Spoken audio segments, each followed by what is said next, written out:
Hey guys, welcome back to my channel. For those who are new here, my name is Isabella.enriquez. First and foremost, I am a Jesus follower.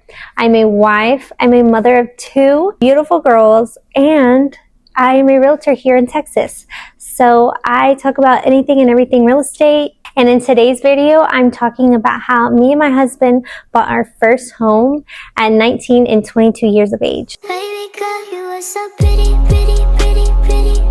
Baby girl, you are so pretty, pretty, pretty, pretty. Females made you just to trick me, trick me, trick me, trick me. 'Cause baby girl, you are so... Alright, before we get started, if you see anything back there, those are my chickens. They have their own personality, so they may come and say hi.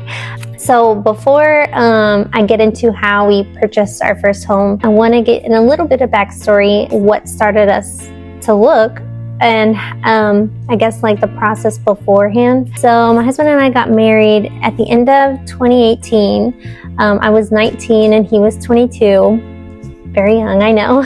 So afterwards we got an apartment, and we got an apartment in Louisville where he worked and I went to college at the time. So we got an apartment that was about $1,300 a month, and it was a 2-bed, 2-bath apartment. We didn't need a 2-bed, 2-bath, but we used one of the bedrooms as a studio, recording studio for my husband. He is a Christian rapper, so he was utilizing that bedroom for that purpose at the time. And so anyways, we lived there, I would say a total of maybe 3 months after we got married. And we were just like, this is ridiculous. Why are we spending $1,300 a month on an apartment when we could be spending that on a mortgage? Like, we're like, this is a mortgage. Why don't we just buy a house and, you know, instead of giving it to a landlord, or we can invest it in ourselves. So long story short, we moved in with my in-laws. Shout out in-laws, thank you so much. They welcomed us with open arms, and we told them, look, we are only here for a short amount of time. We are trying to save up for a house. And you know, they were gracious enough to let us stay there, and they said, you know, stay here as long as you need.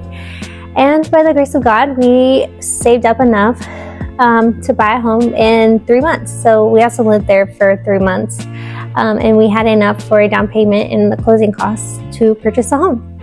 So I will get into all of that. And at the time, my in-laws referred us to their agent that they were using at the time for various reasons. So we met up with their realtor at the time, and we asked her, so what do we need? Like, how do we start this process? Do we even qualify to purchase a home? And so she referred us to her loan officer, and we started that process with her. And actually, I think she was a mortgage broker.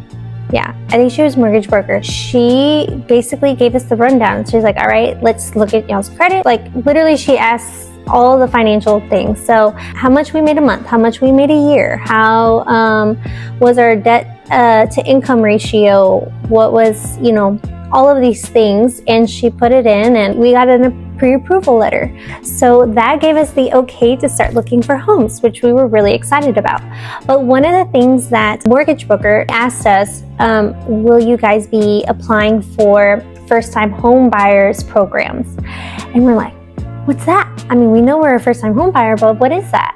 And she let us know that different cities have their different requirements or whatnot and programs, but each city has a certain amount of money that they give to these first-time home buyers if they qualify to go towards either closing costs or down payment on a home. So once we found out about it, we were shopping around in Grand Prairie, Texas. We were from Grand Prairie, so we wanted to move back, and so we went to the city and we applied for the first-time home buyer program. And they gave us the paperwork for it. We filled out the form, and they had a few requirements for us to do. I think one of them was take this course, and another one was we had to purchase within this certain amount of price range. We could only make so much, and our credit had to be a certain amount just various things. But we ultimately got approved.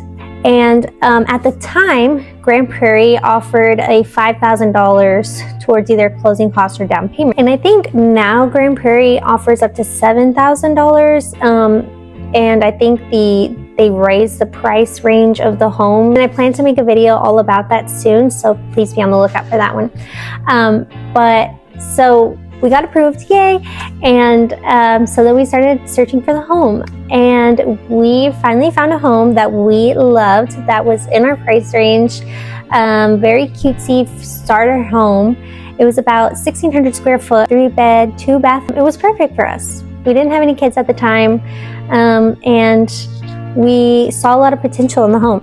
So the house that we found that we loved, I think it was listed at $194,000 at the time, and granted, it's 2019 now, so homes were a little cheaper back then. I remember right before this house that we found, we loved another one, and we were caught in a bidding war, and ultimately we lost that bid. And so saw this home and we're like, okay, we have to put in an offer that cannot be denied, because we're like, we can't lose another home. Like our hearts were broken because our offer didn't get accepted for that home. So we quickly asked our realtor and our mortgage broker if we could put in an offer for $200,000. So that's $6K above asking price. We're like, please, please, please, hoping and praying that they would accept it. And I think it was like literally the next day we found out that they accepted our offer, and we were so excited. And so when they accepted the offer, here I have the closing disclosure, but I want to go over the numbers with you guys so I can tell you exactly how much money we brought to the table, what we paid for closing costs and down payment for the home. So on our closing disclosure here, we put in a earnest money. When we put in our offer, we also wanted to put in the earnest money, which was $2,000. Earnest money is just kind of showing the seller that you're serious about your offer. You're serious about closing this deal.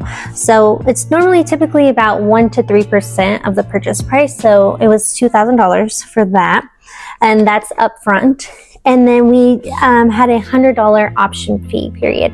So that gives us the option to pull out of the contract within a certain amount of days, and it's no penalty to us. So just off the bat, that's $2,100. We also got an inspection, a house inspection, and I believe that was $350 to get the house inspected, and that came from us. So throughout the closing process, the closing date, they will give you a closing disclosure, this thing, as you get closer to the closing date, and it will literally give you the amount and the whole breakdown of what your closing costs and down payment is supposed to be.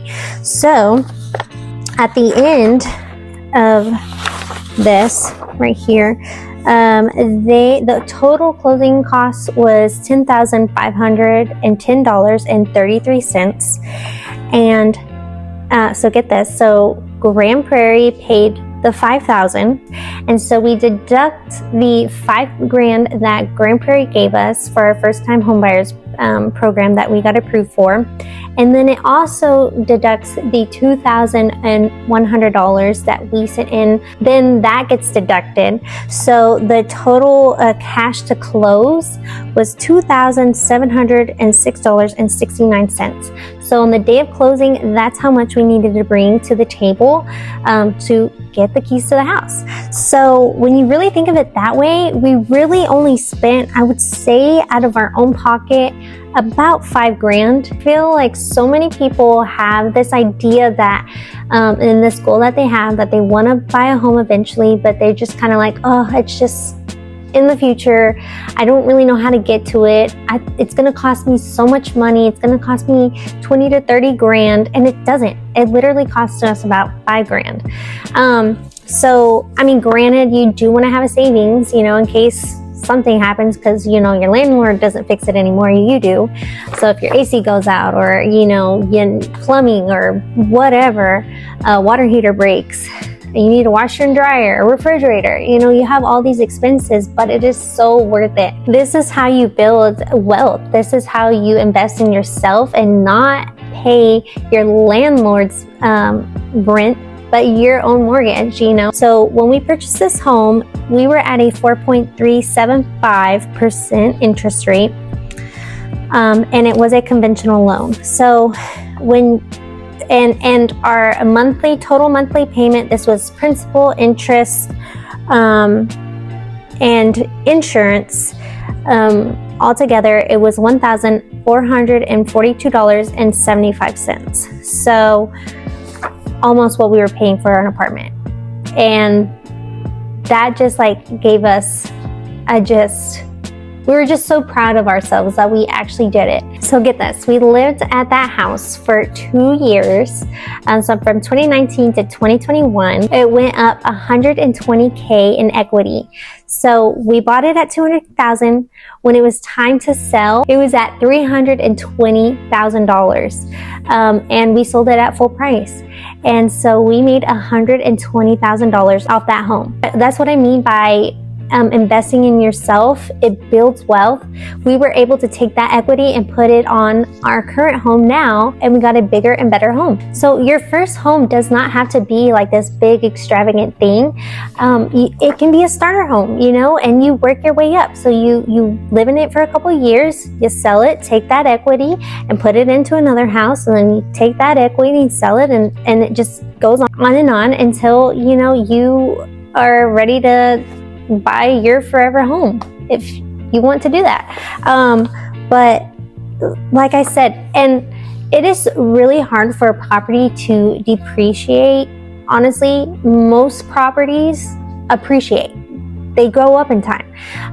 Granted, during that time, it was, you know, kind of a crazy time. So the market was pretty crazy. So not every home and not every market, your house will grow that much in 2 years, but it's proof. So if you're ready to take that next step and to even see if you qualify to buy a home, or even if you qualify for the first time homebuyers program, reach out to me, call me, DM me, text me, email me, anything. I'm always here to answer those questions. I have a great loan officer who would be more than happy to help you out. Even if you're not qualified, we can get you on a plan to get you to that finish line. I want to see you make your dreams a reality. So please give me a call. And if you like this video, please comment, like, and share. Share it to somebody who needs to hear this. And make sure you hit that notification bell to be notified for all my future videos, which is out every Tuesdays, Wednesdays, and Thursdays now. Thanks again for watching, and I'll see you guys next time. Bye.